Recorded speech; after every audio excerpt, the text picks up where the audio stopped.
Entonces, Mauro nos Morales, vamos cerrando las propias Hola, casas. ¿qué tal? Hola. Un gusto. Un gusto. Hola ¿Cómo Álvaro, ¿qué está, tal? Mauricio? Gracias por venir. Muchas gracias Sé que por la hay invitación. Sé que hay final de fútbol, pero estamos acá apañando siempre. Muchas gracias, Así Mauro.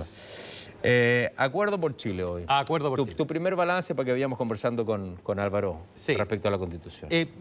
Metodológicamente yo divido el análisis del acuerdo en tres niveles. En el nivel técnico, en lo que primera cosa. Segundo, la arquitectura institucional que se ofrece. Y tercero, la viabilidad política que este acuerdo establece para llegar a una nueva y buena constitución. Voy a comenzar un poco duro. Técnicamente, el acuerdo, técnicamente hablando, desde el punto de vista del sistema electoral, es el peor que se pudo conseguir. Pero voy a explicar por qué. Es el peor porque se violenta el principio de una persona, un voto, ¿verdad? Que lo discutimos hace un par de programas, en el sentido de que, por ejemplo, Maule, la Araucanía, votan 900.000 personas, un padrón de 900.000 personas, se elige 5 consejeros y la región metropolitana con 6 millones también elige 5. Dimos el ejemplo de Aysén. Un votante de Aysén pesa 24 veces más que uno de la región metropolitana. Este sistema que se utiliza para el Senado, ¿corresponde para el Senado? Sí, porque el Senado tiene una representación que es distinta. Es una representación de carácter territorial. Para un Consejo Constitucional, quizás lo más adecuado hubiese sido distribuir los escaños en proporción a la población que habita en cada una de las regiones. Entonces, desde un punto de vista técnico, el acuerdo es insatisfactorio si es que pensamos que el principio democrático, una persona, un voto, es una cuestión que por lo menos los cientistas políticos no estamos dispuestos a transigir.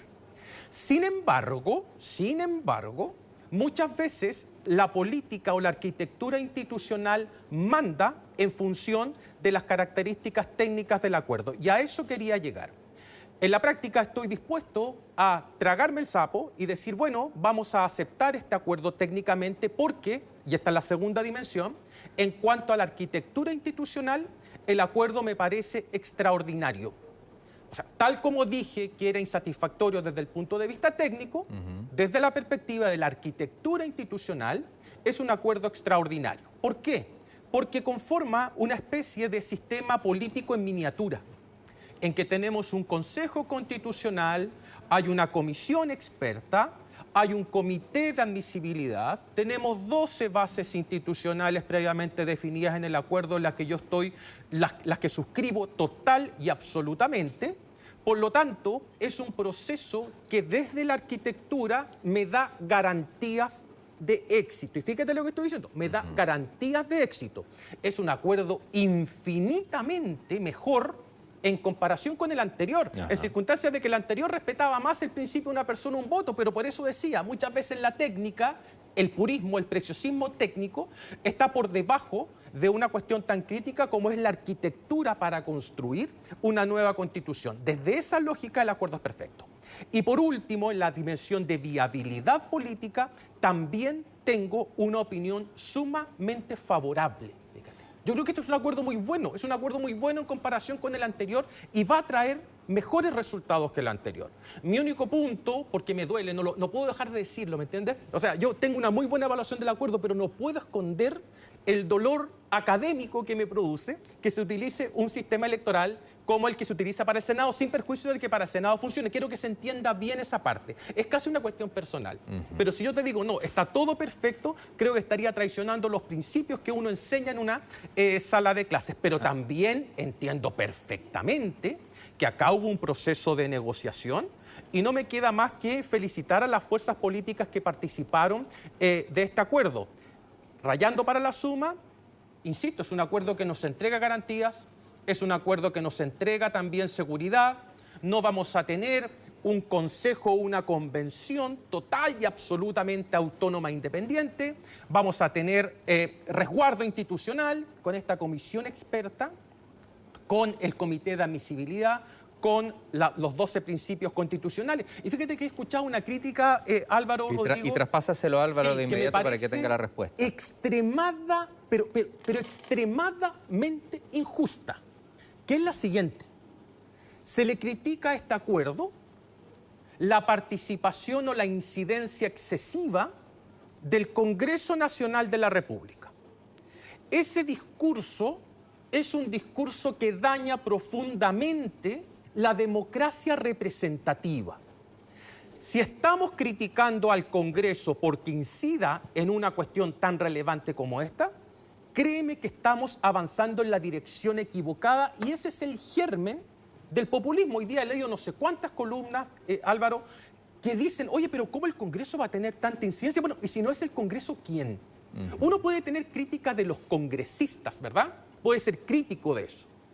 Pero de la institución del Congreso como instancia de democracia representativa, creo que entrar por ese lado es francamente atentatorio contra el principio de la democracia representativa. Yo quiero defender el acuerdo en esa lógica y me gustaría saber, Álvaro, si tú lo ves de la misma manera, separando al representante de la institución. E insisto, yo puedo ser muy crítico de mis representantes, muy crítico, pero hay que respetar las instituciones de la democracia.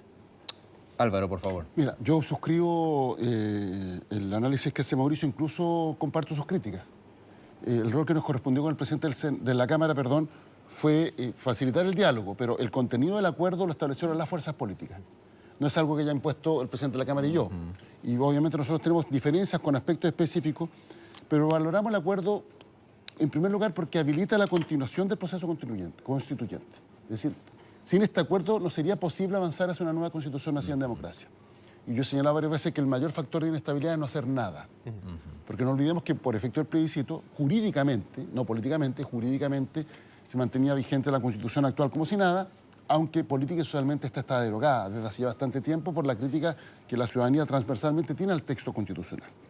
Y efectivamente el sistema electoral tiene el sesgo pro territorios, podríamos decir, que es la forma en la cual se elige el Senado, a diferencia de la Cámara, que se elige un criterio de proporcionalidad de acuerdo a la distribución demográfica de los electores. Esa es la diferencia. Y comparto, por tanto, ese punto.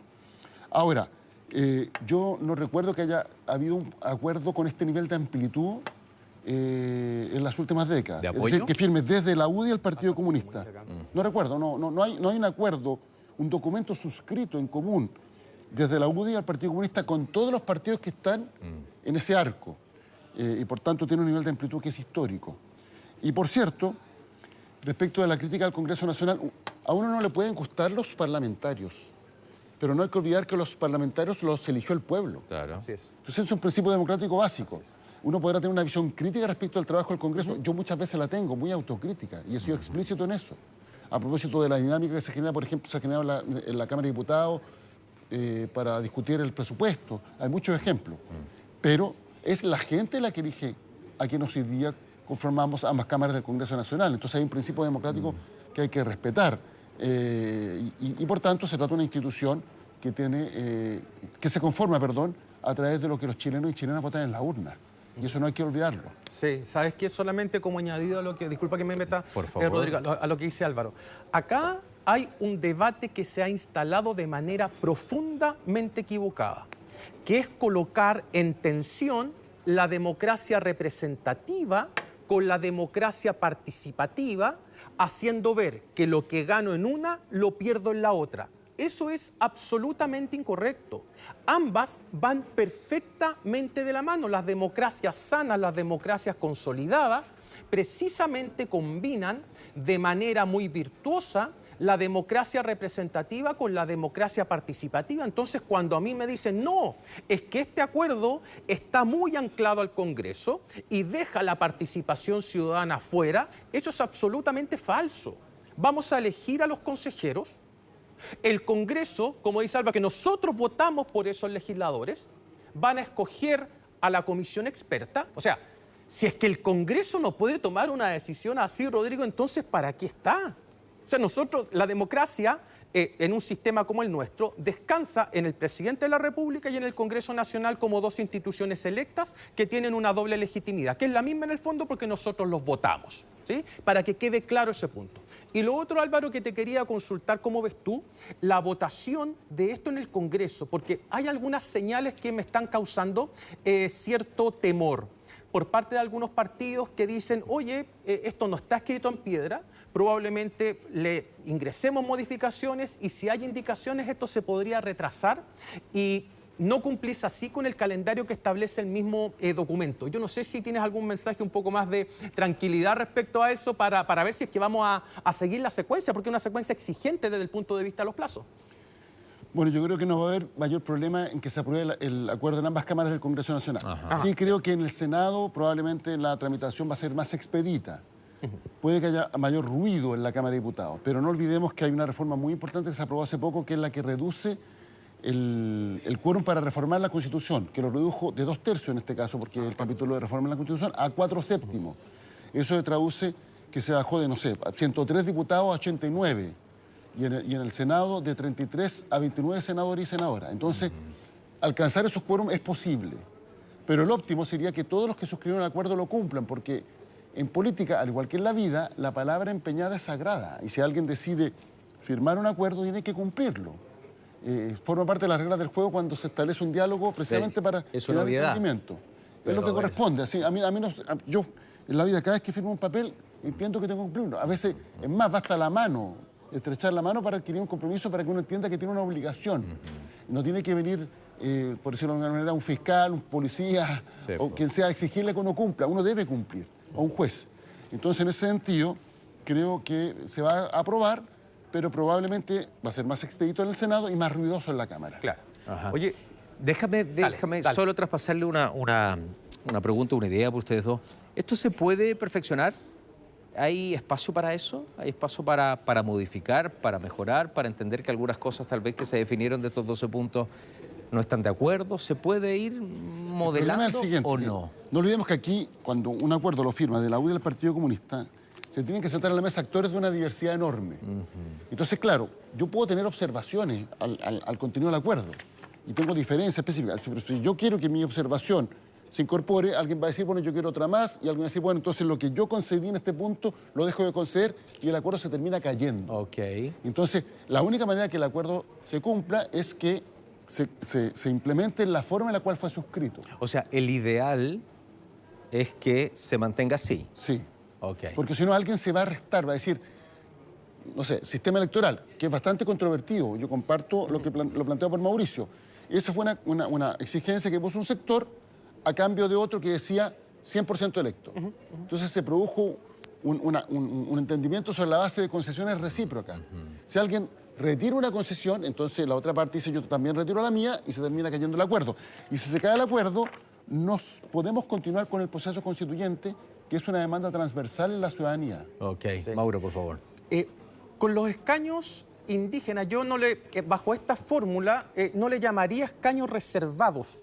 Yo le llamaría escaños indígenas porque esos escaños se van a añadir en función de la participación que se registre en el padrón electoral indígena, ¿verdad?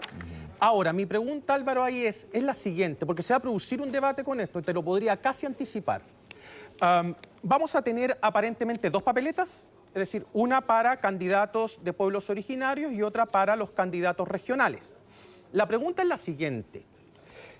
Si es que, por ejemplo, la derecha pensara, estos escaños indígenas van a alinearse con los partidos de izquierda, por lo tanto los tenemos que despotenciar, lo más probable es que te pidan que se aplique el mismo sistema que tuvimos en la convención pasada, es decir, que te hagan escoger entre las dos papeletas con el fin de que haya menor participación indígena y de esa forma que el número de escaños sea menor, ¿verdad? Eso es lo que probablemente te exija o te pida la derecha cuando llegue esta discusión. Y desde al frente te van a decir, oye, no, si es que una persona está inscrita en el padrón indígena, entonces hay que pasarle la papeleta indígena y de esa forma aumento el volumen de participación indígena y por lo tanto podría obtener un mayor volumen de escaños. No sé, o sea, si es que esa discusión se da, creo que eso podría retrasar un poco el acuerdo. No sé cómo lo ves tú. Sí, pero lo que se ha conversado es que aquí va a haber una autoidentificación. Es decir, es la persona la que finalmente tiene que decidir dónde vota. Si quiere votar, podríamos decir, en los escaños que se eligen con el mecanismo del Senado, o si quiere votar en el escaño indígena, que yo comparto que debiera llamarse indígena y no reservado, comparto plenamente. ¿Cierto? Sí, sí. Entonces, el escaño indígena. Entonces, la persona a la que concurre, y si se autoidentifica como indígena, entonces dice yo voto indígena. Pero puede tener el legítimo derecho de decir yo vivo en Maipú y quiero votar en el distrito, perdón, en la región metropolitana como habitante de Maipú, no como indígena. Entonces es la persona, es el ciudadano o ciudadana el que va a decidir cómo vota. Entonces va a ser un solo padrón, no va a haber un padrón para región y un padrón indígena. Ahí ese es el único tema que tenemos que definir porque, a ver, el acuerdo podríamos decir que es el tronco, pero hay una serie de ramas con definiciones específicas que se están realizando en un proceso de conversación en estos días. Y eso es uno de los temas que hay que definir, que es cómo se conforma el padrón.